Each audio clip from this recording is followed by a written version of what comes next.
QB chasing.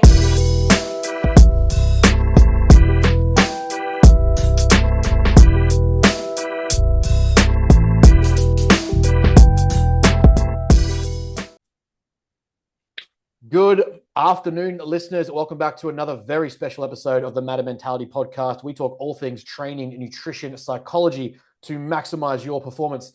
Today, I am joined by one of Canada's greats, a long-form writer, long-term writer, contributor to the coaching industry, has been to some of the most prestigious coaching summits as a presenter, as someone who continues to learn and educate himself, and to me is continuing down a road in the coaching industry that we are trying to almost remove, and that is Sir Andrew Coates. How are you doing, my friend? Thank you very much for jumping on.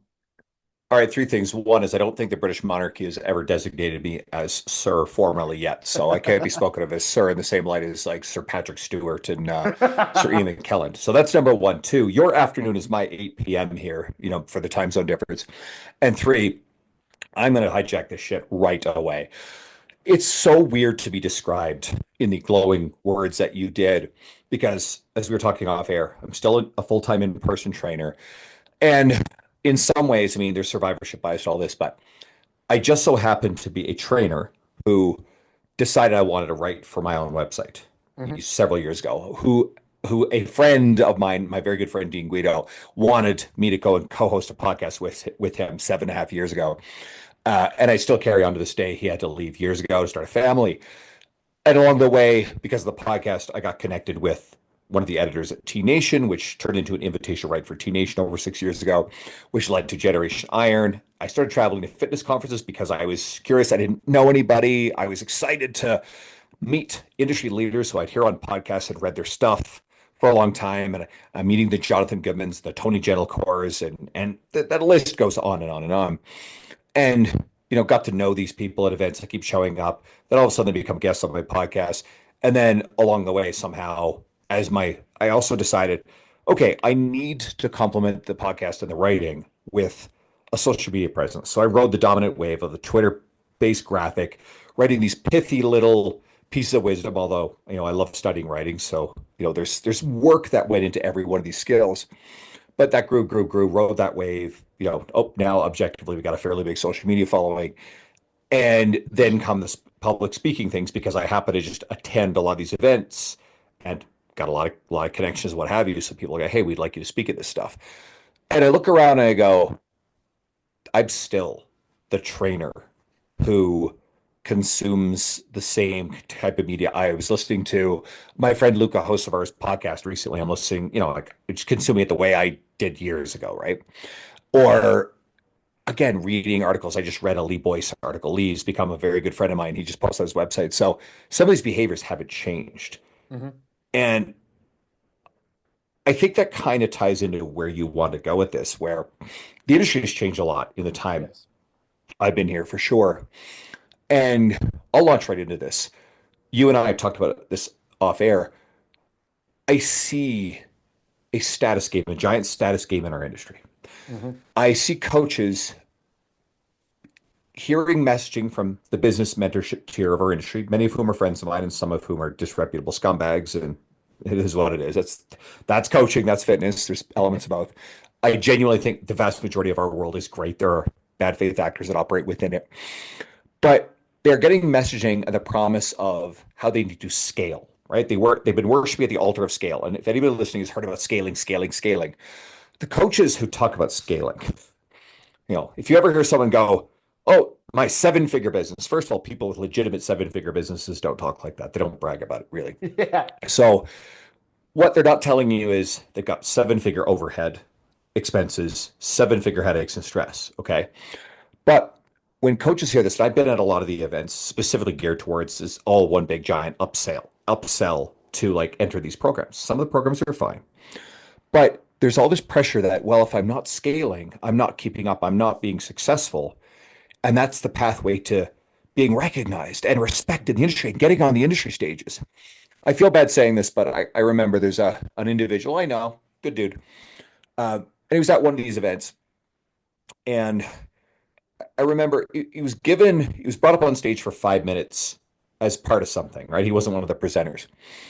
And I've seen him on a couple of occasions take a photo of this, zoomed in, the other people who were up on stage at the same time, are kind of cut out of the frame. And there's some sort of post that's unrelated to this shit, but the quote always reads, "When I was on stage at X event," which is trying to imply that he's of speaker tier status. Now, that's because someone craves a status or what they think comes along with that status, right? So while they're technically telling the truth, they're actually implying something that's a falsehood about who they are because they crave it. They want that approval and recognition.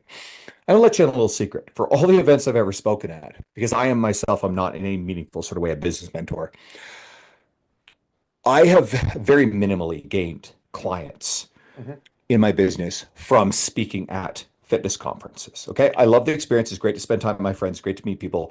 I love giving back and sharing with the industry.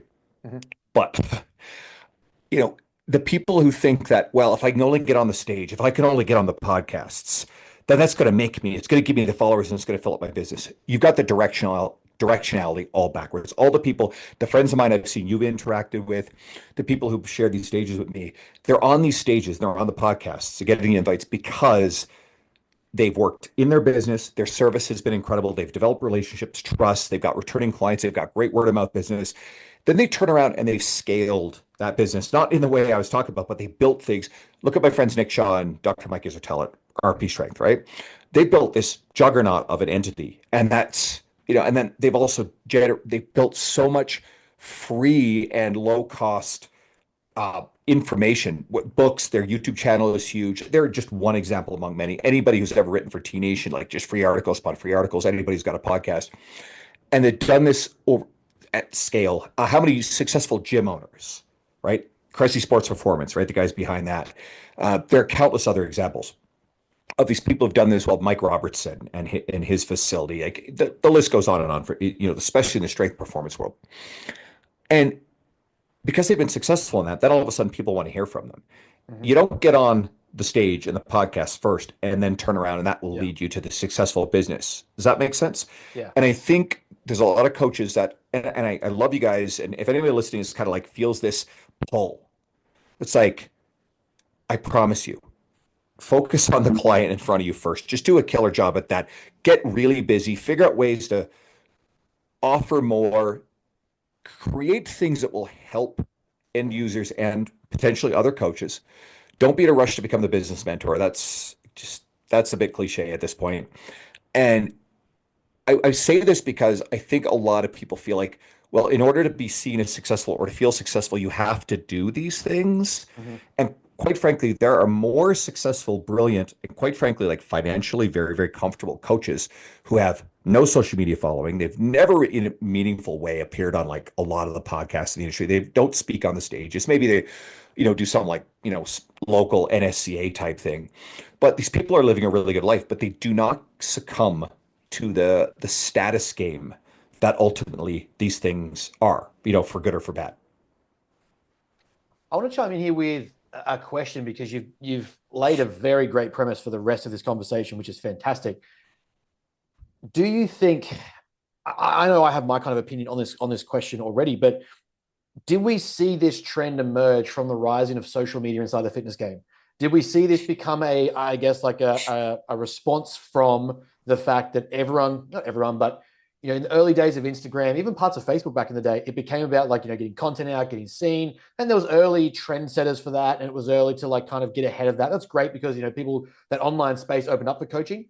But did social media take away from the connection of the true coach with this idea of being perceived as the business success story, the guru, the elite tier online coach that even if you did get on the podcast, etc., or on the stages, it's it was more about doing that than it was the actual thing of coaching. And that to me, Mhm. I'm curious what your thoughts are on that route, if that's what you saw in the industry take place. I think that's what it is. So I'm actually going to answer this a bit sideways, but I think this will lay the foundation of it. So let's look at the analogy of the music industry. So Ben, 20 years ago, 25 years ago, Where did you find out about new music? Where did you consume music? CD stores, radio, low friends. All right. And one big one. You're missing one. Ooh, big one would have been 20, 25 years ago.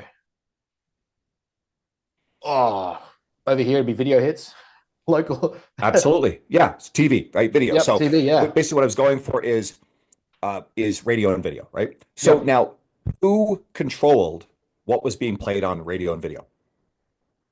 Stations, the TV stations. But who is controlling that? Who is incentivizing them to play what they were playing? Oh, you've got me stumped here. The audiences? Maybe the record companies. So the record Yeah, yeah. companies were the gatekeeper of everything. So you also could find out about bands at concerts as well. But at some level, the record companies were who were choosing which bands were going to be on their labels. And so I'll give you guys an idea. If anybody's old enough to remember this, I grew up with this. Remember when grunge blew up in 1991 with Nirvana, Alice in Chains, Pearl Jam, and Soundgarden? Well, what if I told you that three of those four bands are actually rooted in kind of more of a hair metal, hair rock, cock rock type thing? The other three, other than Nirvana, more or less kind of came out of that sort of sound. But Nirvana broke, and there was sort of this prevailing Seattle sound, which was a sign of the times, a little bit grungier, but they're also the ones that defined the sound of the times. And when these four bands kind of blew up, what did the record labels do? They went and looked for and found Stone Temple Pilots in San Diego, and they found Sloan in Halifax in Canada, and they found Bush in the UK, and they found Collective Soul and Tonic out of like Massachusetts, and everything that kind of sound like that. There's this big blow up in the alternative music grunge sound. And then you get the post grunge bands like Creed and Nickelback and everything sounded like them. Or if you remember the early 2000s, you had the bands, all the indie rock stuff, where the Strokes, the Hives, the White Stripes, Yeah. and the Vines all kind of became a thing.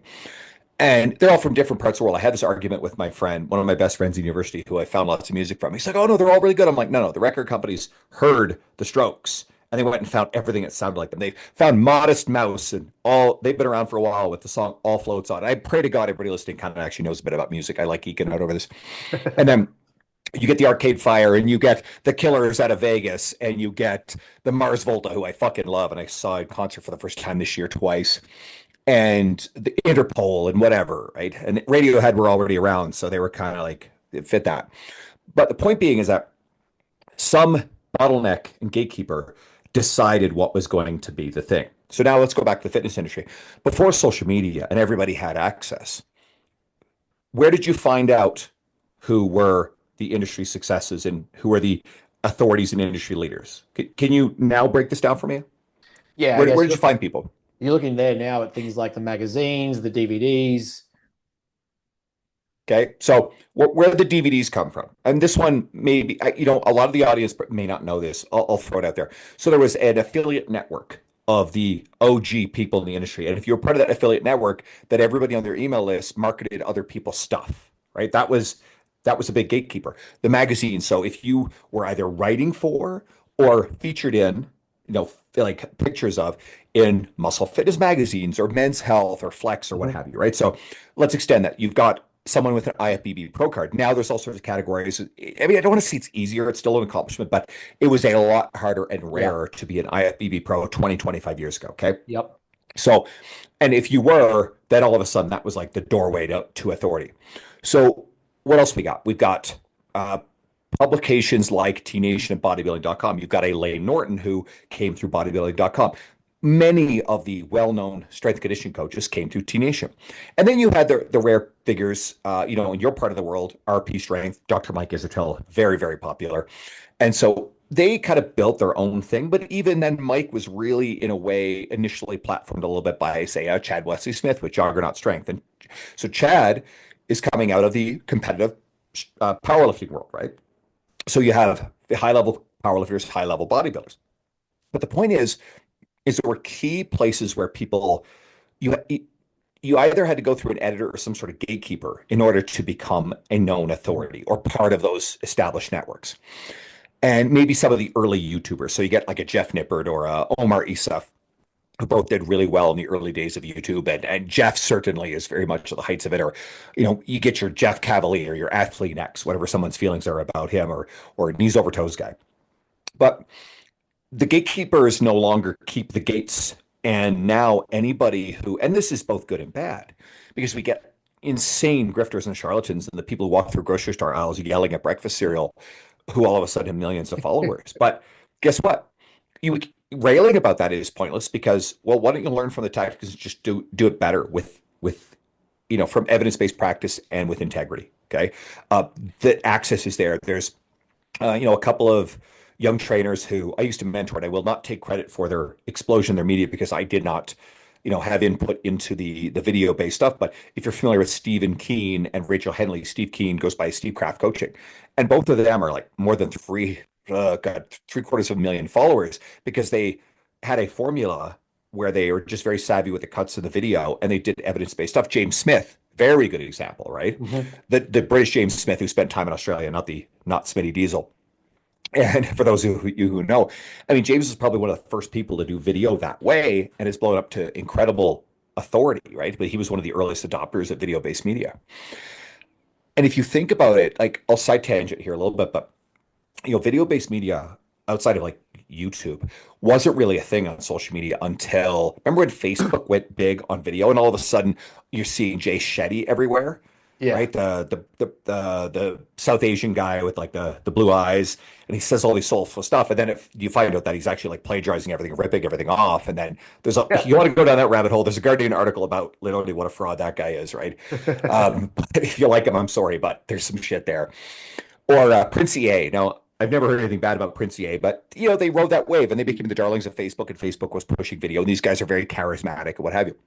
But that's how recent video-based media was. Now it's a launching pad for coaches who are skilled with either they have the personality on it, they're good with the cuts to the editing, but you no longer have to go through the traditional gatekeepers. A very long-winded way of making my point.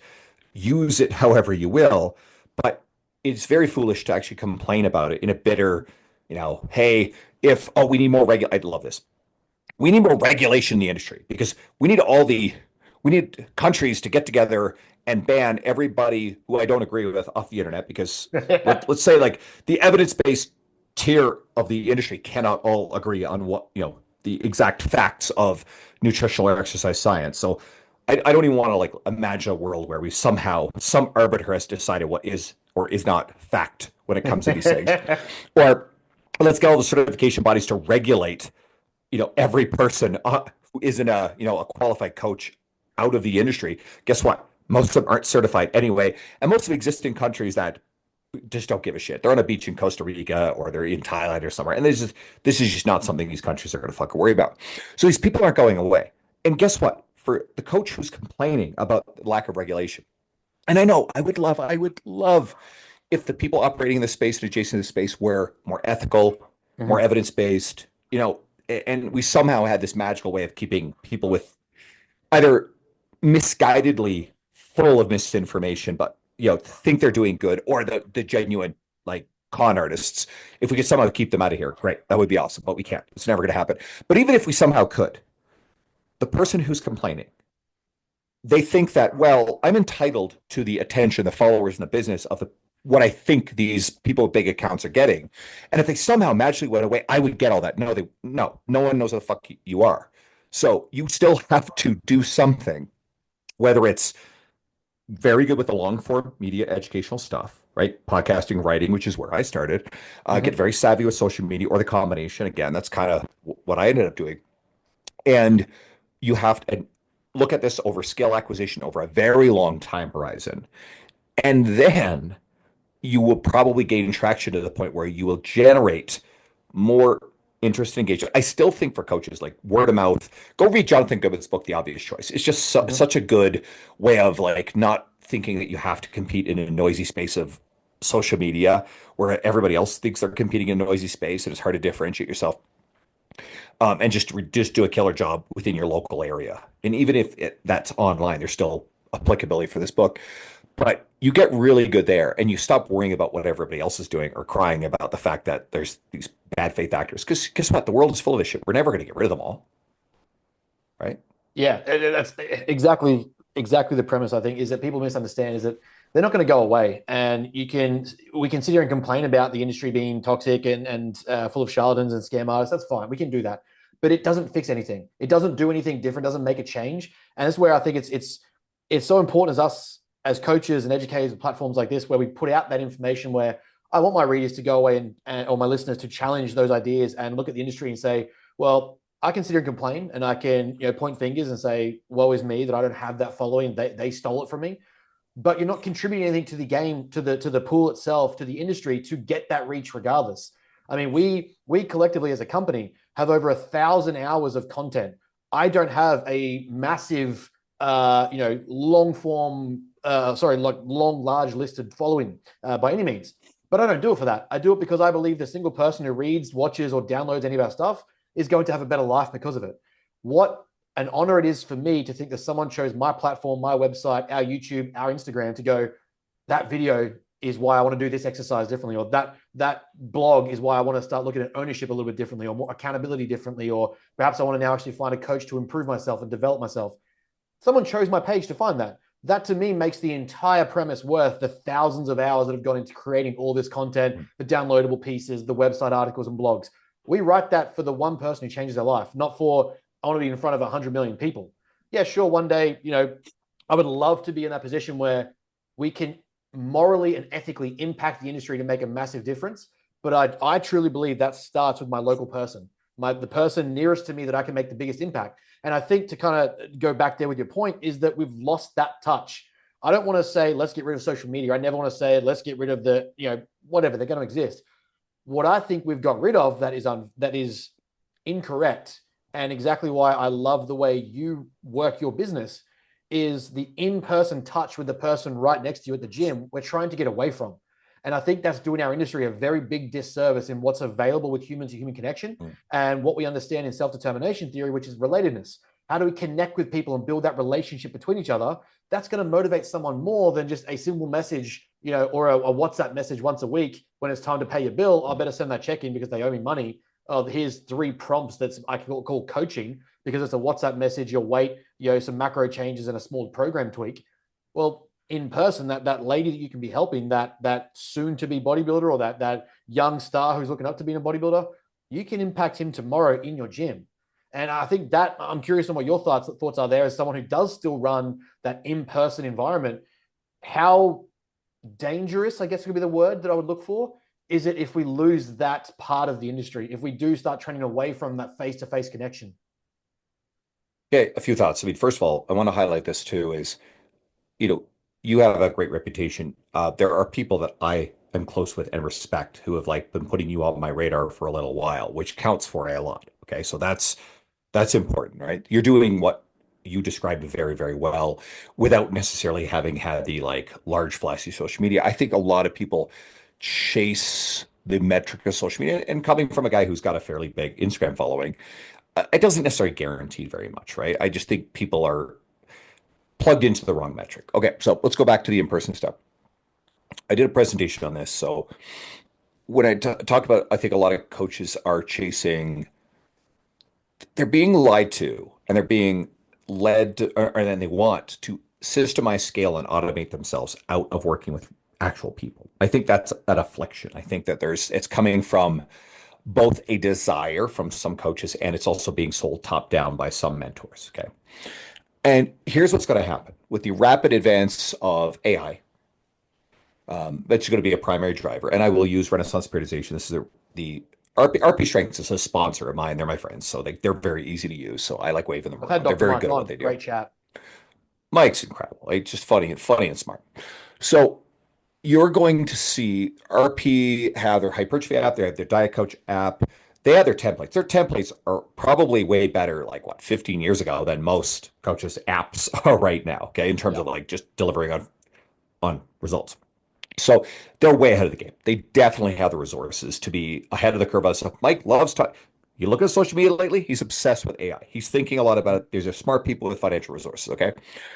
You think that you will be able to charge $500 to $1,000 a month to deliver minimal human interaction on a prepackaged module-based program where you're relying heavily on AI and systems to do the coaching for you when RP is going to do it significantly better, or in other companies like RP. RP is far from the only one.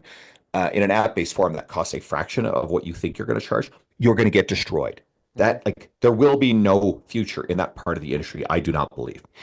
The only way, and this can be done online or in person, is high touch, high human relationship. This doesn't mean like having no boundaries and no time to yourself. You can charge, a premium for the right kind of clientele for concierge service, not necessarily have too many clients and still have lots of time to yourself, right? I'm just a workaholic. I like working with people. Mm-hmm. But I think that in an age of where more and more things will become automated, like when was the last time you called into a business and actually like how found an easy time of getting a real human to interact with, right? There's going to be more chatbots and all these things. And yeah, I want my online banking to be really simple to go on an app. Okay. But sometimes I need to go into the bank teller. And who's in front of me in the line? The sweet 80-year-old lady who, she's dressed up and she's there because it's probably like some of the only human interaction she gets with. So your first thought is like, oh fuck. And then you're like, no, no, no. I always catch myself like, no, this is like important to her. I'm cool. All good, right? I go about my business. I gotta go into a bank once every 3 months. It's no big deal. But there are going to be people, and the demographic that has the financial resources and the increasing demand for the stuff are older adults. So guess what? Are they going to be the ones that are going to like flock to, high ticket online offerings with low touch points? No, they're going to be like looking for real humans to coach them. Okay. And so I think there is going to be great demand for it. I think it's one of the most fulfilling things when I have my clients who are in their 70s who are just feeling good and stronger and it's like changed their life. Guess what? That feels a whole lot better. Like it's just amazing stuff. Now, there's another side to it too. And I think it's partly why I self-select to working in person. It keeps me on my feet. I'm getting a little older. I'm 47 now, so I'm not a kid anymore. And I noticed like there was a while there when I was training at home versus at the gym. And if I'm in a commercial gym setting, I will never sit down ever. But at home, I was kind of sitting a bit more with my clients. I was noticing a difference. So I was like, all right, get rid of this fucking chair. I'm on my feet the whole time. That's it. End of story, right? I just think it's more professional anyway. Mm-hmm. And then I like the human interaction. I mean, yeah, by the end of the day, you're kind of like a little bit tired. You're like, all right, I don't want to see human beings at all. It it actually, I find it's more stable and it's easier to have maintain a livelihood than just purely online. I think there are people who are exceptional at online training, who do it really well. I think a lot of coaches struggle with it. It's also why coaches are always chasing, systems and scale and mentorship and what's missing. When in fact it's like I still think it's just like rooted in service. If you're online, just send voice and video messages like abusively. That shit will just make people feel more in touch with you. It is really effective stuff. It's just if I give you one actual thing to do like right away. All right. Anybody listening to this episode, I'm going to prove this to you. If you send me a message on Instagram, I would love to have you following me there, but I will illustrate this point. I'll earn it. Send me a message. Let me know you listen to this episode. Tell me something you liked about it, and I will reply with a voice message. Okay, at minimal. Maybe I'll hit you with a video message, but at the very least, I'm going to reply with voice. I will show you how easy it is. I will probably be fairly prompt unless I'm asleep. I don't have sound notifications, so guess what? I'll wake up and I'll respond to you. It doesn't infringe upon my life. There are a lot of coaches who just don't want to respond to messages on a timely fashion. Guess what? One of the most powerful levers that will get you business and keep clients happy is if you are reasonably responsive. Okay. Not this like, I'll get back to you in 24 hours with a fucking email. No, it's like if I've got 2, 3 clients stacked in a row and I literally have 2 minutes in between, I'm walking in between, whatever. I can see messages, text message. I can riff off a 15-second or less voice message to acknowledge something. People feel seen, heard. This stuff is powerful. It works really well. Okay. If you're not doing it, try it. Just watch what happens. Okay. But for me, the in-person stuff, also, I like the structure of the schedule. I just don't think I would be a functional human being if I was totally online. I have a capacity for online coaching sitting down, past which I get really stressed out if notifications pile up and shit to do. And I would just rather stack sessions. And that's the life I like. And I just don't think we all have to. I think as we get older and life changes, young families, etc. I don't have a young family. Then yes, I think you can earn the right to change the way you built your business and construct your business. But I also think that there is something magically fulfilling, very sustainable, very financially lucrative about, and I think good for your soul and your mental health to be an in-person coach. And many of the best coaches, in fact, I think most of the best coaches, the truly best coaches I know, still practice. Gym owners, what have you, they still coach, right? They still actually coach. Yeah, I think for me, for us personally, I run, I guess, a bit more of a hybrid model, even with my bodybuilders and stuff, because the bodybuilding space has become quite. Everyone wants to be an online coach in the bodybuilding space, send the macros and a templated program. Fantastic. Like it works great. We're robotic, and that's cool. But when you get to the depths of, say, the back end of a prep for a client, and they're emotional and they're exhausted, and they're tired, they just want someone to understand. That still leads us down that rabbit hole of just talking and communicating. Yes, there's boundaries. Like early on my days, I let everything cross the line. It was 10 o'clock at night and I'm replying to voicemails. I'm like, I got to stop that. It's allowing too many things. If you get 50, 20 clients with that, you're exhausted. But at the back end of a prep, someone's chosen you to coach with. Someone's like, one of my clients coming now is finishing his career with me.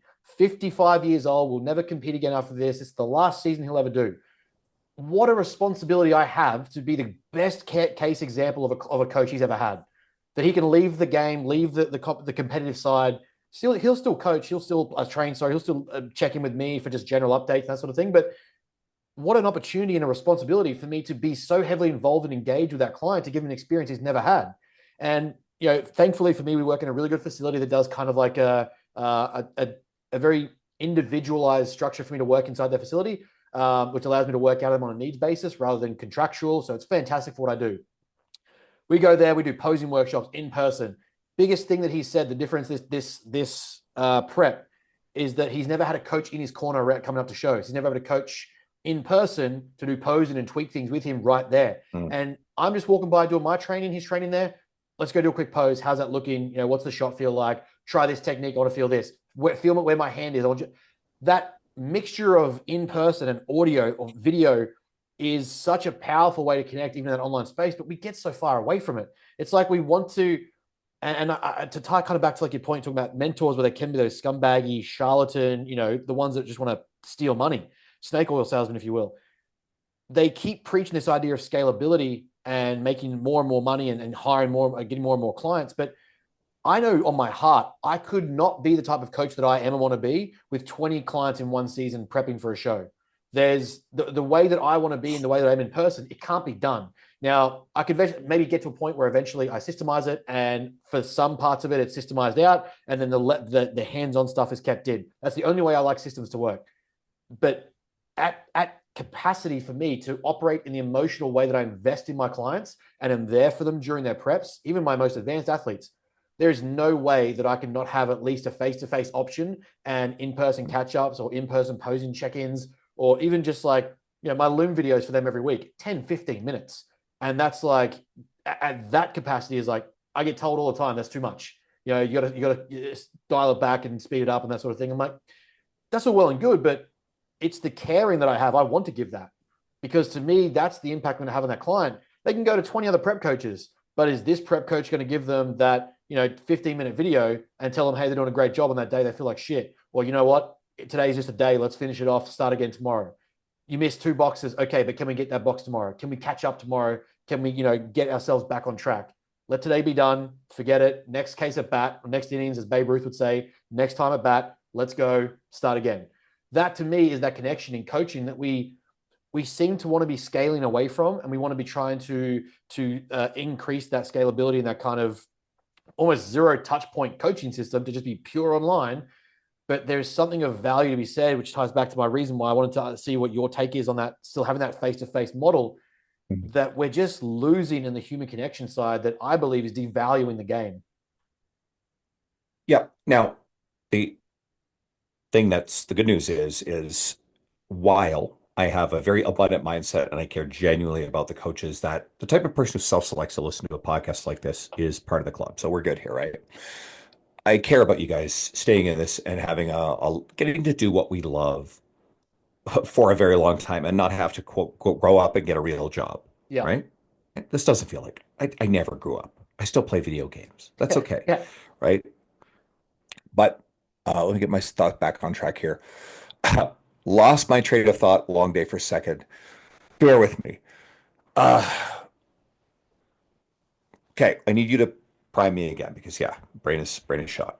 You're good. You're good. So, my response to, I guess, the way that you positioned that question was that we're almost removing that touch point from that game. We're removing the additional audios, the additional catch ups, the face to face stuff. Our model kind of works out of a very unique facility that allows us to be in a very good position to work on a needs basis with the clients that can bring there.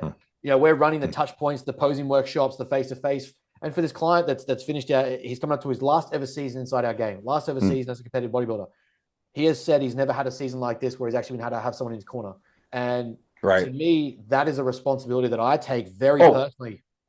Go. Oh, I know what I was going to say. Shit. Sorry, lost it. Okay, good. It's like the people who are losing the focus on this stuff are ultimately, in a way, the people you're competing against. Yes, we're competing against the proverbial Netflix and all the other distractions, and there's way more people that we could serve than people who are serving them right now. But at the end of the day, the people who are going to take the shortcuts and do it poorly, they're probably going to find their way out of the industry, or people get frustrated and then they're eventually going to find their way to you. I can't count the number of people I work with who have had some sort of bad coaching experience along the way. So as long as you keep showing up ethically and some of the stuff you alluded to earlier, but figure out ways to get in front of these people, guess what? I think you're going to be fine. Here's another direction I want to go.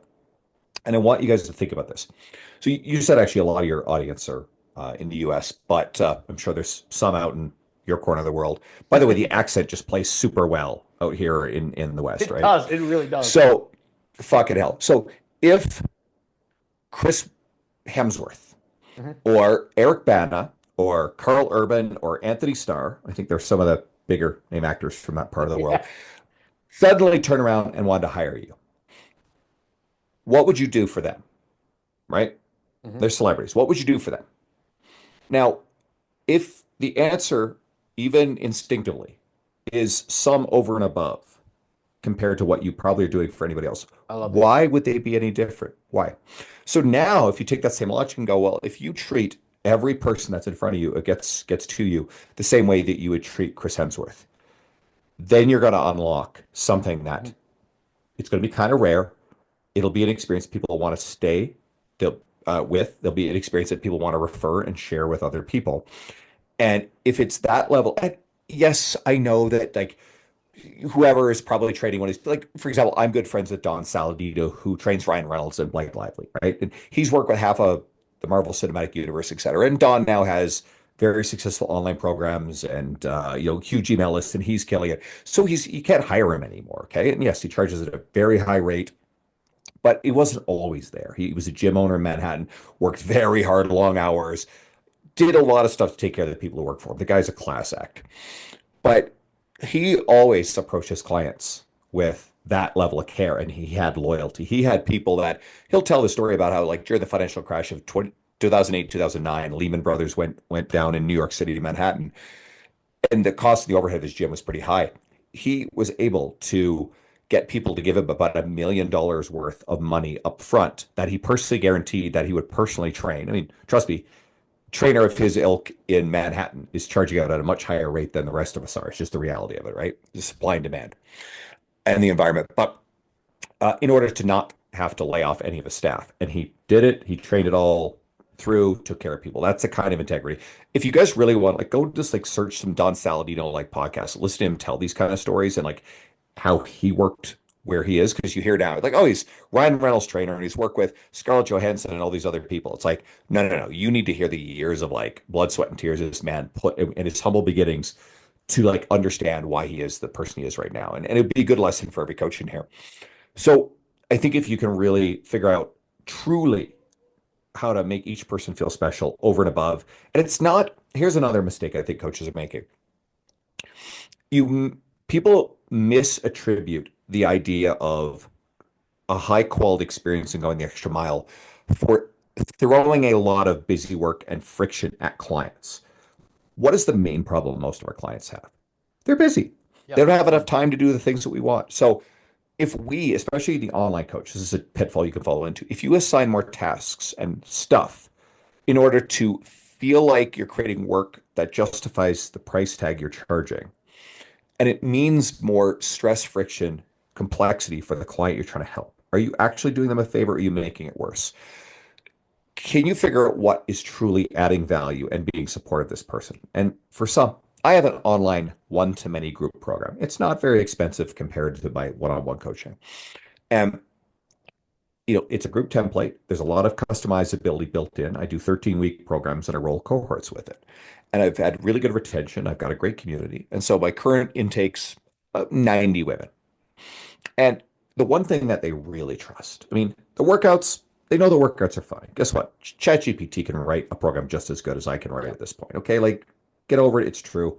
Coaches, you're not going to die on that hill because just it's the reality. Okay, and ChatGPT is getting very good very fast. As long as the quality inputs are good, Mhm. AI is going to spit out good information, right? Yes, we know there's problems with that right now, but what they know is that when they need me, I've created something that lets them function independently, low friction. A lot of them are busy moms, and the workouts just fit their life. But when they have questions, if they hit snags, if they want me to watch a video of them lifting something, they can post in the group or they can message me, and I will respond pretty promptly. And I will give them a nuanced, thoughtful answer, and I will make sure that they feel that they trust that I will be there to support them. Okay. And at the price for the knowledge that if they need me, and oftentimes I've created something where they don't need me very often. So therefore, it's easy for me to do it at that scale. And on top of training in full time in person and run a podcast and do all the other bullshit I do. But they rave about it and they like it. They stay because they trust me that I will have their back when they need it.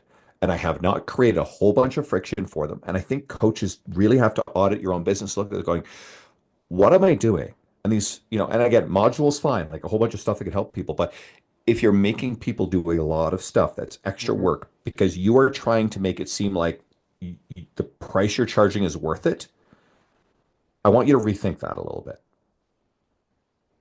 Yeah, it's a powerful concept there to really kind of digest is that this idea, and I'm almost curious where this idea originates from. By adding more friction points, we're improving the experience and the product of our client and end user, but it's the exact opposite. Now, I think there's a distinct difference here because we give a lot of value in stuff you can go to. So I often try to periodize where if someone comes to me with a problem and it's like, hey, I'm going through this. Cool. Guess what? You're about one of 50 clients I've had that has experienced that. I have that as a PDF or I have that as a YouTube or I have that like we do, podcasts like this. I do my own sound bites as podcasts. We do YouTube like vlogs, long form and like shorts. So there's like a bunch of stuff where the chances are you fit into one of the avatars that we work with. And that's not because we standardize everything. We want to just outsource coaching. It's because I know who I serve. I have probably solved those problems with at least 20 or 30 other people. So I've standardized the answers. Like here is a resource to go watch or read that I can upload in our app into Matter HQ. I can give it to you on my YouTube link. I can give it to you on my Instagram as a post that I've put up. It's somewhere to go watch to solve that problem. Now, that's not me not trying to connect with you. It's because it's so much more efficient for everyone. It's there, available, and you can download it, you can own it, read it again, watch it again. But I think that's a distinct difference to understand for people is creating value that they can take away and use versus I need to feel like I'm of value because I'm creating busy work. And you just described, so this is brilliant. There's a lot here. One is you created resources. Okay. So this is for coaches who are struggling to figure out what to write on your website, what to share on your social media, what to make a podcast about, what to make a YouTube video about. Okay. Yes, Ben has these resources, but guess what? Your followers, they're not all following Ben. Your clients are not all coaching with Ben. You're their go-to person. And they're going to have questions as simple as, should I take creatine? Okay, cool. There are probably thousands of articles about creatine. They probably disagree on random shit. There's a lot of like fundamentally similar information.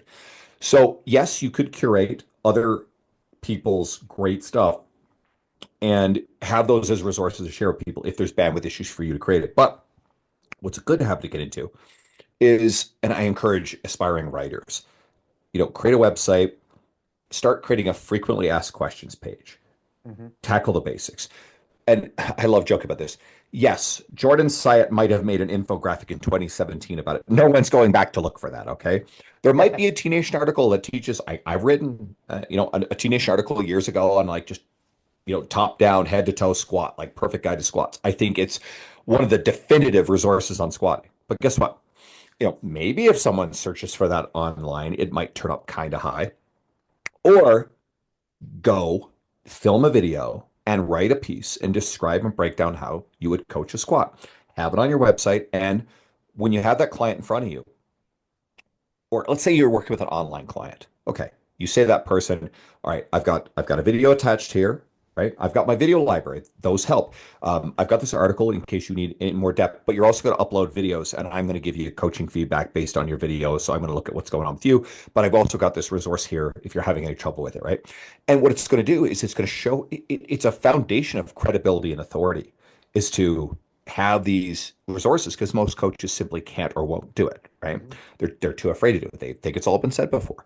So if you want to start out on the path of building a little bit more credibility and authority, and I think that should be a secondary goal. I mean, people chase status, don't think through that lens, but just create shit that's useful to be of service to the people in front of you, just like you described, these great resources. And those things scale very well across a larger group of people, which can save your time to Mhm. actually respond to more individualized stuff. Okay. Because I will always send someone the resource, but I will also say, we're also going to discuss this and how this like Yeah. individually is nuanced to you.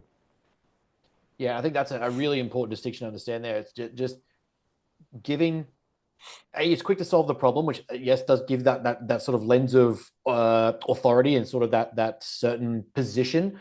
But again, what you sort of touched on there, I really like, because I have a very similar premise around happiness. We often try to chase happiness. We try to chase that thing as a destination, and the irony is, in that attempt to chase it, we often lose it. We don't actually quite reach it. It's always out of reach, whether it be money, happiness, authority, and status in the space, right?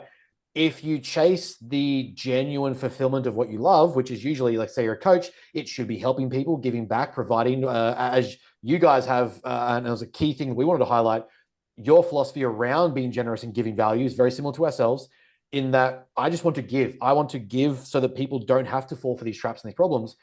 When I give and I see someone actually unlock a potential, or like, that 55, 60-year-old client who gets on stage for the final time, they're like, this is the best prep I've ever had. I wish I had this when I started my career. That to me is like a level of fulfillment that I couldn't put a price on. So as a byproduct, I reached that happiness that I'm talking about as a simple, as an experience from the fact I chase something better than myself. When you give value, that whole credibility, authority that you're seeking, ironically, when you chase it for the status factor, you get further and further away from it. People start to get away from it. They're like, this guy is just a bit of a douche. When you give for the sake of giving and making a difference, ironically, I wasn't asked to fly 10,000 kilometers because I seek to be on stages and speak. I was, hey, can you come present the way you like to coach behavior change and lifestyle change for our coaches at the Coach Catalyst Summit? Absolutely. I couldn't wait to get there. I will spend my money to get there so that I can give you information. Now, that to me, I again don't even consider myself remotely authority in the space, but I love to give in the space. So it's like, that to me was that acknowledgement from them, come give it. And I think that's a really big distinction that people need to understand is give for the sake of giving and making a difference, not so that you can get seen. And ironically, as that starts to happen, I've become more seen, like, without even, like, it just sounds douchey, but I've become more seen in the space because of that fact, as opposed to I need to get seen, then I give information. There's a whole bunch of stuff here. First of all, yeah, it was. You did speak at the Coach Catalyst Summit in Virginia, right? Yeah, we Is did that two right? times. We did Yeah, 23 and 24. Yeah. exactly right. And I know Trevor's great. And then I'm pretty sure, so Aram Gregorian would have been in there. Yep. I think my friend Natalia Mello speaking there at the last one? Or maybe I've got that one mixed up. So anyway, but I know there was a whole One bunch of before, friends of 23, I mine who think. I think so, yeah. So Natalia spoken at my event Yeah. last year as well. So, okay, what you described in a way is the law of attraction. So the law of attraction is this wooey, nebulous, fluffy sort of thing, but it's actually fundamentally very true. If people trust, I mean, this is so cliche, but it's great. If people trust that by genuinely doing the right thing for other people, making it about other people, I like thinking in terms of building a bank of grace with people. If each person that has an interaction with me, like both individually and at scale, comes away better off for that interaction, Mm-hmm. then number one is I feel great. I sleep well at night. I Mm-hmm. just happen to be a happier person. But people like you and they will trust you. And then if you do this at scale across all of your interactions with people, just genuinely abundant mindset, not being transactional, then amazing shit starts happening reliably. You can't predict one to one because then you start thinking, well, if I'm nice to people, then I'm gonna get shit back. No, that's still transactional thinking. Yeah. It's got to be from a selfless place. And then you keep showing up, you keep supporting other people, you just keep doing the right thing. And people see this stuff. You don't even recognize when people see this, but they do. And then but your energy is positive. There's a great book that I think any coach should read. It's called Book Yourself Solid by Michael Port.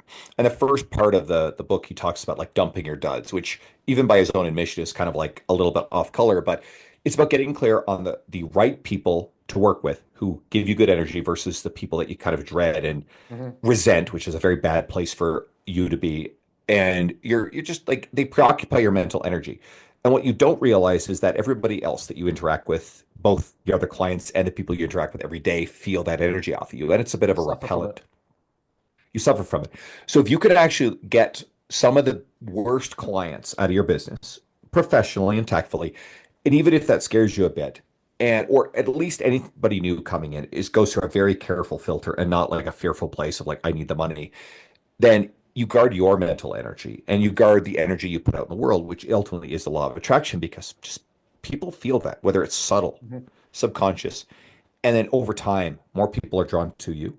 You will get to work with better and better clientele. You're busier, and all of a sudden, you're no longer beholden to chasing. Because what ends up happening, you have all these great clients who pay on time, who like show up, they're great to work, but you get those few clients that you're fighting with them to pay. They don't want to show up to stuff. They get really, they do not want to be charged for cancellations. They don't respect your cancel policy. Who do you spend more time on? Trying to placate Yeah. and chase around, right? We all know the answer to that. So get those people out of your system or dramatically reduce the number of them.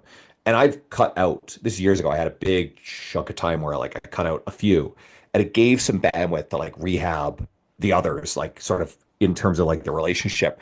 And they turned around, they were actually genuinely fine for the most part over a long period of time.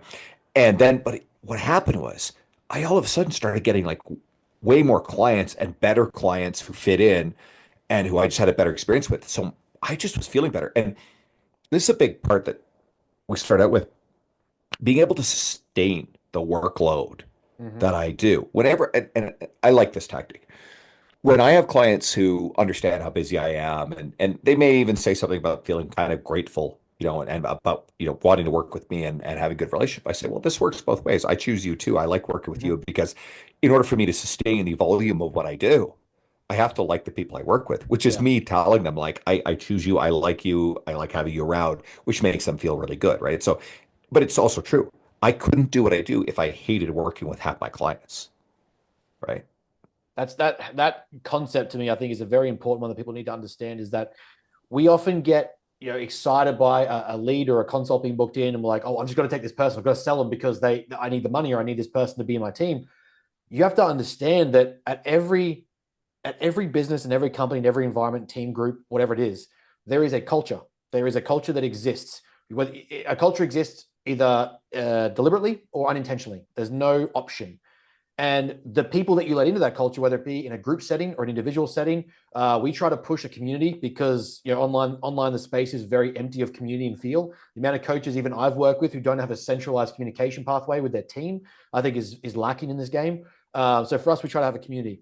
Now, if I let the wrong profile, personality, emotional characteristic into that group, now, a lot of our clients are kind of just absorbers. They don't always engage or share. That's okay. That's great. But they're in there. They see it. I'll get a message like, "Oh, I saw in the group that someone had this. How awesome!" If I let the wrong person into that group, and this person's negative, toxic, they're missing check-ins, telling other clients not to worry about it. It doesn't matter. You'll still get a result. You're paying. You should show up. That toxic language and very heavy. I guess on the negativity side, that is going to eat away at the positive culture that I currently have. That is going to eat away at me because I'm going to be exhausted and trying to deal with this person. I'm going to be emotionally fragile and frustrated. And guess what happens? As you stated before, that then leaks into how I interact with the rest of my team. I term it as having this, what I call cognitive bandwidth or cognitive capacity. You only have so much value. Like if you put it on like a monetary term, each interaction costs so much money. You only have so much money a day to spend. If you spend all of that on one individual, how unfair is it to the rest of your team who's paid the same price, pays the same dollar amount each week, and you can only give them X amount because you spent it on the 5 or 10 or whatever individuals that are just draining your bank? You have to be precise and choose, not just be excited they've chosen you for a consult. They could just be looking to work with you to steal your templates, to look at how you operate, to get key insights, to take your stuff. Are you vetting them to know they're the right fit for your team? And then lo and behold, from that, you start to build a culture of people that is refined to be go-getters, to get after it, to be positive, to be, they're enthusiastic and excited, which in turn makes you enthusiastic, a go-getter. You're excited to wake up. You want to get in front of that person. Hey, I can't wait to see my Wednesday clients. They're awesome. That then spirals, ironically, into you getting more and more people because your experiences with the client is better. So their experience with you is better. Hey, I've got this great coach who shows up every day ready to kick ass. You should come for a session, book in with him, have a chat. That word of mouth gets better. The social sharing, the virility of that gets better. In the local network, it gets better. And that leads to more clients. So it's as you sort of discussed and touched on there, getting rid of the toxic ones, the ones that don't fit. And even if they're not toxic, just may not be the right fit for you and your culture as a team or a company. Getting rid of them is okay as a business owner. You don't just have to take their money. You can define who you work with, and that leads to a better product for the rest of your team. It does take a leap of faith, and it is easy for people like you and me who are playing from a position of strength to say this. But, Yes.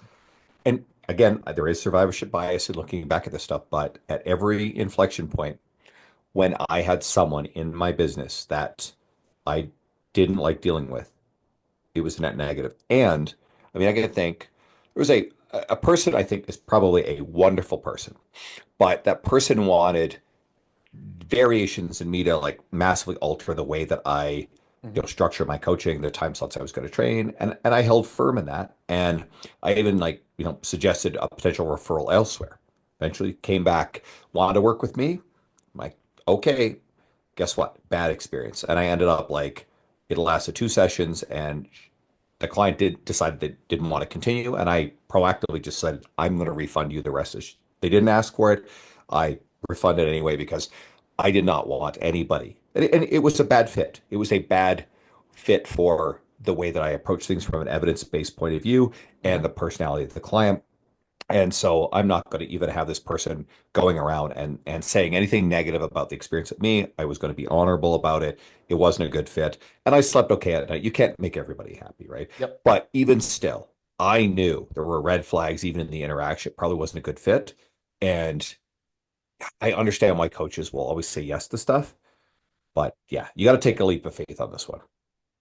Yeah, and I think that again, where that survivorship bias is important from both of us is, as you sort of stated, when I've found myself in a position where I'm comfortable and I'm able to, I guess, afford this risk, I have vetted my teams and gone, what is the 10% of my top performing clients doing? What's the 10%, the things that my bottom 10% are doing?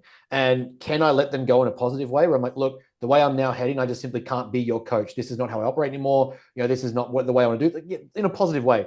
But every point rather than just simply take the money for the sake of it, I've used it to look at it and go, okay, can I afford right now to probably get in touch with those people and say, look, I'm just not your coach. I don't ethically enjoy taking money for no check-ins. I don't ethically enjoy not making an impact on your life. I don't just want to be the guy you pay to justify, not doing anything. I let them go. So I've risked, there's months I've risked $5,000 loss to then go, hey, how do I climb back up from this? But I felt more fulfilled and rewarded. So, I think my position, and you've been in this game a lot longer than me, which is actually going to lead to my next question. We've got that proof of concept to justify that survivorship bias. And you can learn from us in this experience where it's risky, but it's so much better in the long term to pay off because I just feel so much better when I know the clients I work with are ready to get after it and come and either see me, message me, stay in contact, be active. Even if they're quiet, I know they're still working in the background and just wanting that support versus the ones who were creating not so much problems, but perhaps just weren't living by our standards and our beliefs and values, which made it hard for me to coach them. So I took that risk and said, you know what? I love what we've done so far. Here's some other names I recommend that you might still be able to operate that way, that they align with you, but it's just not how I'm doing things anymore. And the standards we're trying to operate by the system, I'm going to have to let you go. And funny enough, I've had some clients change their tone, completely change their approach and actually get on board. And I've had others then go happily leave. So that's the thing I find most amusing.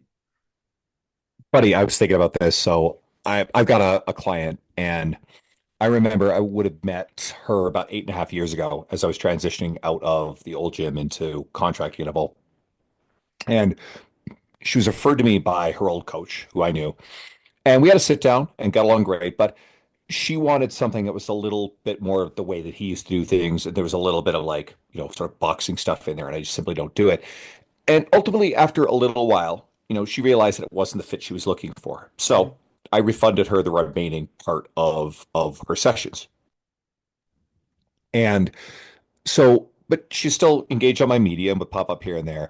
But years later, she reached out and she realized that there's a bit of a shift in her goals and that I ultimately was the right fit. And she always very much liked me and my the way I conducted myself. So she hired me again and she trained with me for a while. And the scheduling was always a little bit tricky. So, be a little bit of on and off stuff, but still great. And then eventually she came along, she discovered my online women's program. So she jumped into that, raves about it. It's been very good for her and her lifestyle because like scheduling was always a little tricky. She'll occasionally pop in one on one. But this is one of the most and, like it sounds kind of funny, but she's one of my biggest raving fans. She's just like a bundle of like super positive energy, just a genuinely wonderful human being. And I can think of another client who's an old friend of mine. He's been, trained with me, gone train with other coaches online, come to train with me. There was one point where like he needed a refund at one point years ago. Cool, no problem at all. And it's funny, it's like I can think of like probably like four times I've ever refunded anybody or needed to, and like they're all stories in here. But anyway, came back years later again and was doing, online one-on-one with me. I was having great success again, right? So it's like I genuinely believe that people will be in different places in different seasons of Mhm. their life, and sometimes they have itches they have to scratch and they have to go do something else. Yep. But if you're always honorable, you always treat people right, and you're just I mean, this is just integrity. It's the, what It you is. do when no one else is looking. You just do the right thing all the time. You do right by people, and people will find their way back to you. And people are they're one of three things. They're going out into the world. They're either like singing your praises, they're talking shit about you, which you can't control in some cases. Some people are just malicious like that. And then, or they're just kind of neutral. But guess what? I would really rather have a shit ton of people who are saying nice, positive things and Yep. plenty of neutral and very, very minimal of the negative stuff. And this kind of well leads into a kind of answers the next question that I really wanted to kind of expose here, get into. But looking at longevity now, obviously the program itself we direct towards coaches, and you've been in the Mm. game a long time, writing, educating, sharing information, and coaching, and still coaching. So my question to kind of follow on from that, which is probably going to be part of that answer, is looking at longevity to get past that 2 year rut that we see in this game where everyone just Mm. drops off. It's that I think it's like 80% the first year, 60% in the first 24 months usually quit PT and coaching. What is a point of difference you can give coaches from this conversation to last, or to, I guess, enhance that longevity potential to be, make it a full-time career, to not be told, hey, go get a real job, go get a secondary job, quote unquote. What's that piece of advice that we can go away with right now that's, do this and it's going to help your chances? I mean, I think there's so much we already talked about. Yeah. I'll tell a little bit of a story. And again, if you don't understand that all this stuff is survivorship bias, right? It's post-rationalization. It's connecting the dots backwards. You're hearing the stories on these podcasts of the people who made it, not the people who did all the right things and didn't. Okay. There's a lot of circumstances. When I started, it's almost 15 years. I got hired at a gym. There was far fewer gyms, a lot less competition in the city. I happen to have a good manager initially. Boy, it turned in some bad ones after the fact. Holy shit! Like everybody needs to work in a commercial gym. And Yeah. I both, I hope you are blessed with both amazing managers and fucking horrible ones Yeah. because you need the experience of the bad coworkers in order to like become really tough and independent. Um, that was a blessing in disguise that I like could look backwards and go, man, I'm glad that happened. But I also had a friend who was selling training for other trainers, so I got filled up kind of quickly. But then, put my head down, did all the things we talked about with serving people, and several months ago, one of the first clients I ever had came back to me, and he's a regular 2 times a week with me. He'd moved away out of the province for a long time, and then came back and hired me, and he'd been away from me for probably like God, like 12 years. Okay, Wow. came back, really cool. Like that's a super fulfilling experience. And fuck, I mean, this is a side note, but like a lot of my closest friends in the world are people I met in gyms, and some were actually clients. I was out and just hanging out this past Friday with two of my best friends. One started as a client, one started as a friend, and then became a client after a while. And there's two of my best buddies. So there's a lot of fulfilling stuff if you actually like really immerse yourself in this. Mhm. But here's the point I was going to make, and this is something you have to decide, and it happened to be accidentally, is you have to set a minimum standard that you will claw, scratch, do whatever it takes to never drop under. So I remember the first manager I ever had. I remember asking him, I was probably 3 months into the job, if not less, and asked him what the average trainer was doing in terms of sales and sessions per month in the company, Hmm. right? So he gave me this number. Okay, cool. So I'm like, all right, cool. That's the thing. And just there was no other option in my mind. I didn't question it. I was just like, okay, well, this is what trainers do, right? So I did the things. I was around the gym. I talked to people. I certainly was filled up with clients. Other trainers would leave. Their clients would get assigned to me or want to come train with me. I stayed busy, renewed my clients, it relentlessly pursued education and just being a good trainer, coaching, but also like kind of the business side of that stuff too. That's Hmm. really valuable. That's why you're listening to podcasts like this. But what ended up happening was after a while, as I saw like company numbers or whatever, and I was maintaining this standard, this wasn't the average. This was like the top, training session number in the company. So what happened, I think it was probably year two and certainly year three, four, five, and six in this old company I used to work at. I did the most training sessions in this company and year over year by a solid margin. I just, and again, I have the schedule bandwidth to do it. Like I work more, I worked on weekends. I'd work in the evenings. I didn't do the early morning thing or the split shift, but noon to 9 p.m. Now I start earlier in the mornings. But it just I didn't question it. So I just did it. I did the work. I put my head down and I was where I needed to be and in the environment and busy begets busy. Sure. If you're working in a commercial gym setting and like people see you working, then they're more likely to come up to you. Yes. If you gotta engage in floor presence, I work with trainers who were unpleasant. Yep. They wore unpleasant on their sleeve. Yep. If they did not think that you were immediately like someone who was going to financially reward them, they ignored you. Hmm. And that was very off-putting with people. But meanwhile, I learned names. I would smile at people. I would engage with people. And even if you had to like have an uncomfortable conversation with someone on the gym floor, you could have the grace and tact, the bank of grace built up for them to be able like, hey, I need a favor. One of the two friends of mine that I mentioned I was just out with, the two buddies of mine that I met him through. I remember like I knew them from around the gym and they were just like slamming weights and being loud. And like I went over to them one point because everybody's looking at them like, hey, the guys are football players. And I'm like, hey guys, I need a small favor. It's like, hey, can you just put the weights down a little quieter? Right? One of my best friends in the world. I remember he walked in the gym. I didn't even know who the guy was. First time I ever saw him. And it's a weekend. And the gym at the time was like had a no gym bags on the floor policy, which I fucking hate. But I saw him, no one else around. I went over to the guy's Jack dude, and I was like, hey, just quick heads up, don't worry about it today, but just for future, because in case some other staff member is like not as polite as I am, the gym doesn't allow bags on the floor. But like I said, just don't worry about it today. Lift, paid him a compliment. The guy's one of my best friends to this day, like 10 years later, right? One of Mention my my favorite human biceps beings sold. ever. Exactly, right? So there's a way you can go about this kind of stuff. And I mean, honestly, I think it doesn't really pay for trainers to enforce gym rules. I think it's actually like, that's a tricky one. It's probably not worth let the managers fucking deal with that shit. Hmm. That's a tangent I'm not going to get into, but I think just build as much positive rapport with the people on the gym floor as possible, and don't act like you're selling everybody all the time. Don't hustle that way. But back to the original point, it was non-negotiable. I just showed up and I willed it into being. And that sounds nebulous, but you can do that. If Yeah. you if you literally just keep yourself in that environment, I just simply did not allow it to become an option. Recently, I just came back from a week trip. And so a few clients just aren't able to train recently. One of my clients, her husband died, older, he That's wasn't horrible. well. Like that breaks my heart. She's out for, a few weeks. Um, a client finished up. Probably I maybe wasn't a great fit in the end, just decided I wasn't going to continue. I'm like, cool, all right. It's a time slot. I kind of wanted to keep her podcasting anyway. Just I'll get positive spam. Another couple that have trained on and off with me for years, they're going to take a big break for a while. I'll hear from them probably in December. It's more than likely. And a regular client who I love working with went down from like two times to one time a week. And my brain is screaming at me. I also just had like the Jeep was in the shop while I was traveling, so like there was a bigger repair bill than I expected. I just had my deck rebuilt.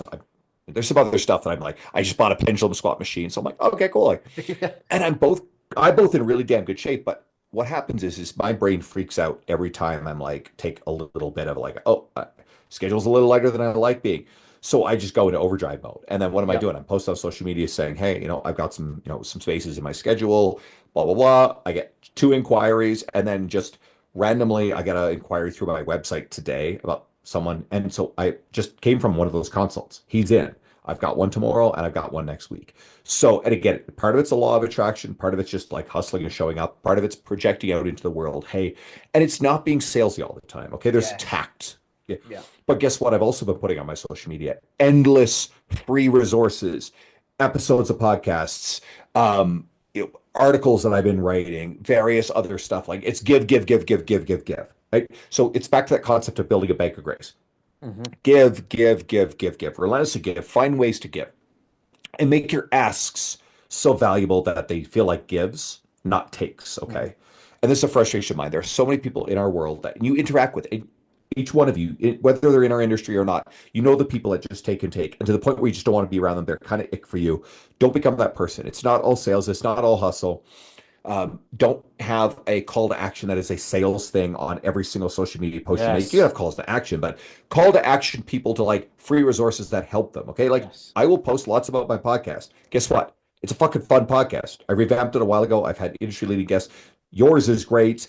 You know what? Everybody listening, like here's a little give right now. Okay.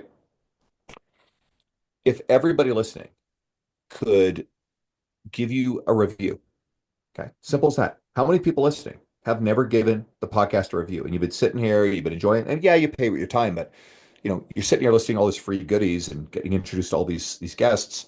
Go give Ben a 5-star review on a platform you listen to. Okay. It'll take you 2 minutes. Don't do it while you're driving. Okay, please do it. Like get to your destination and just like do it there. Okay, like that little give, all right?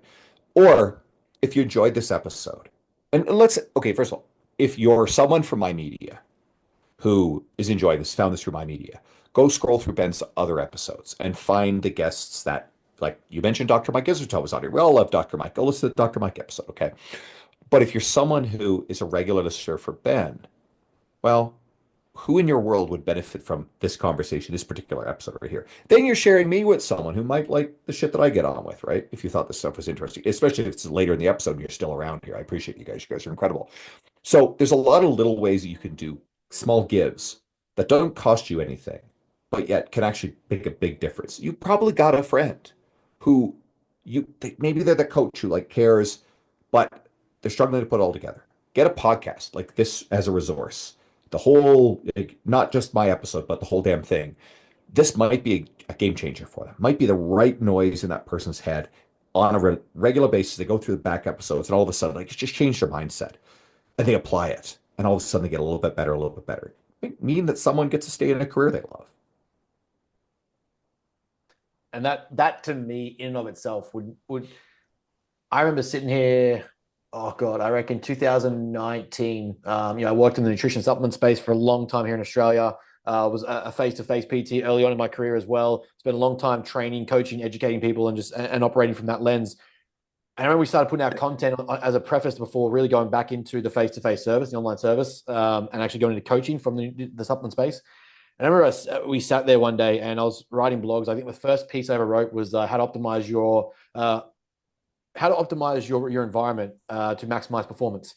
And it wasn't just performance in life, in like sport, it was like in life in general. And thousands of words. This really great ebook that we put together. I wrote ebooks on stress and how stress can implicate life and that sort of thing. And every single time we wrote it, and every single time we put up a piece of content, at first it was a kick out. It was like, I'm not taking off like the Lane Nortons. I'm not taking off like the James Smith. And like at first I was like, a lot younger and kind of like that's what it's got to be. And then we stopped and I realized I'm like, if one person changed their life because they heard or read something that we did, then the entire premise of this is worth it. If they miss everything else that I put out and they listen to one podcast episode or read one blog or read one piece of Instagram content or watch one YouTube video and they go, I'm going to do all of this different because of that, then to me, the entire thing has been worth it. And that's the philosophy since I've had that thought, which would have been now probably 6 years ago, 7 years ago, that I've tried to sustain as a concept when putting out information that has made every piece of it fulfilling. And that to me, like as you just to mention that concept, if someone were to get a change from this or a difference in anything they've done, even just from you speaking, not so much me, then the entire premise of putting together these episodes, the time invested in editing them, reaching out to contacts to get a bigger network, to have more people on, all of that becomes worth it and is my legacy of fulfillment. Have you ever heard the story of how Jordan Syatt became Gary Vaynerchuk's trainer? No. Okay. So there's a lot to it, but the most important thing is relevant to what you just said.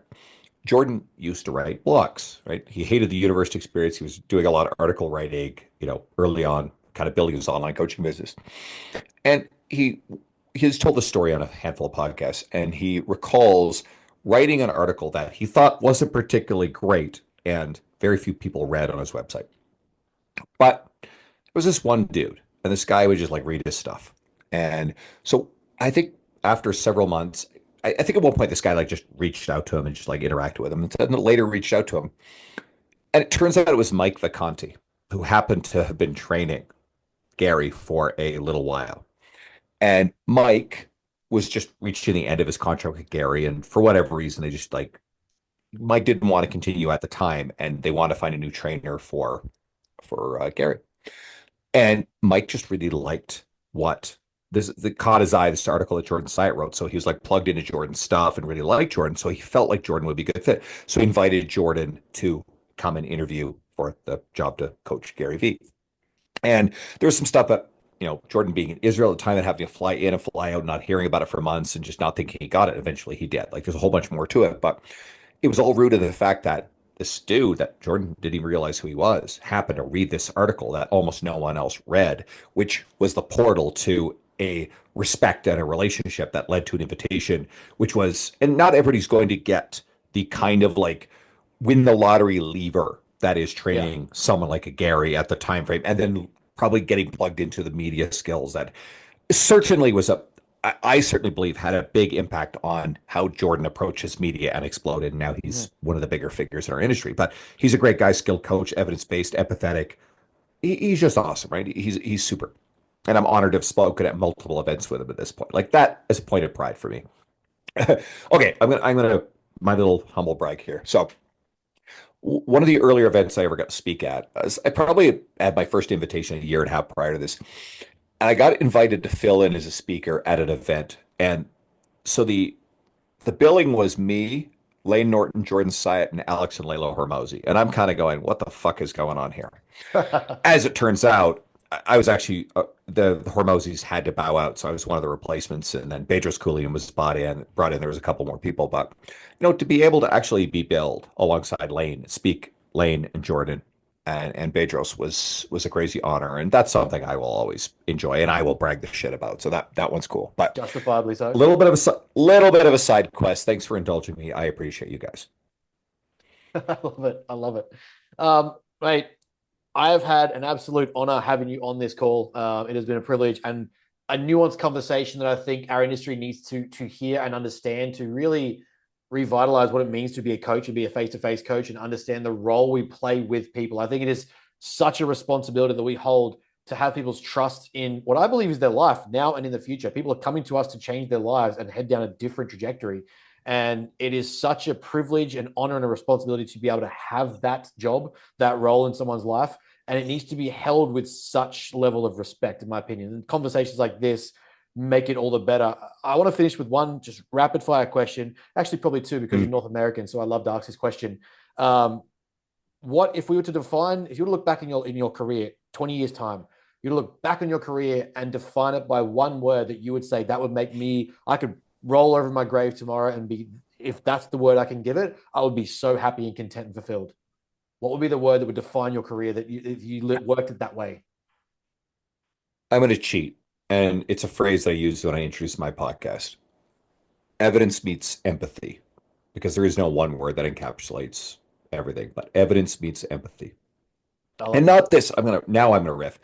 Not this performative, fake, narcissistic, status chasing empathy that I see our industry infested with. This is a pet peeve of mine. There are so many people who are selling the lies, like ideological lies, to vulnerable people and peddling. I don't want to get the specifics of it, but you know what I'm talking about. There are people who engage in performative empathy to look good and say the right things. And meanwhile, I see right through the status-seeking narcissism that goes on with some of these people, okay? So just be wary of those type of people. You could smell it on them. Something just is kind of ick. Yeah. So there's that. All right. Now you had a second question. Mate, it's something that I finish off with all, especially my North American guests, because the food availability there is fantastic. You have a free cheat day, refeed, free meal, whatever language you want to use. I don't really care in this Mm. context. Define that meal. What is it going to be? So I've got an article on this. And if you guys want this resource, I like getting this is a whole bigger concept here, but it's worth at least opening up. I think we can solve a lot of people's challenges with nutrition by getting clear on sorting food into three things. There is all of the delicious home cooked stuff that's actually really goddamn good, the meals you enjoy. Mm-hmm. There is all of the mediocre rubbish that isn't fulfilling. It, Mm-hmm. it's not that good. We waste money on it. We eat it out of poor planning, lack of preparation, lack of foresight, and we do it reactively and impulsively. And we have poor boundaries around the food. And it's not that good. It's not as good as the first category. Mm-hmm. And if we got really fucking clear on the routine of what we're eating on a weekly basis, regular basis, of all that bucket two stuff, and just set a hard boundary and be like, no. And then what do we do to actually, have more of the bucket one? Because what happens is if we have too much of the bucket two stuff, then what do we still want? The high calorie, really true treats, the things that I love. So here's your answer to your question. Give me a Reese peanut butter cup Dairy Queen Blizzard. Okay, that's a treat for me. And every Saturday after a leg day, I go and get myself a medium Blizzard. And I turn everything off, I sit quietly in my Jeep, and I just eat it slowly, and I savor it, and I carve out, it takes me like 20, 25 minutes to do it. And it's just this quiet little Zen little thing I do. I don't feel an ounce of guilt, I love it. even though it's a high calorie thing. Because otherwise my nutrition is on lockdown. And so I'm not doing anything on top of eating a whole bunch of other like high calorie, low nutrient shit. And I'm not going to dance around that word. It's just garbage. Um, and then I can actually have a good relationship with the treats I like. If I every once in a while want to enjoy a slice of apple pie, amazing, cool.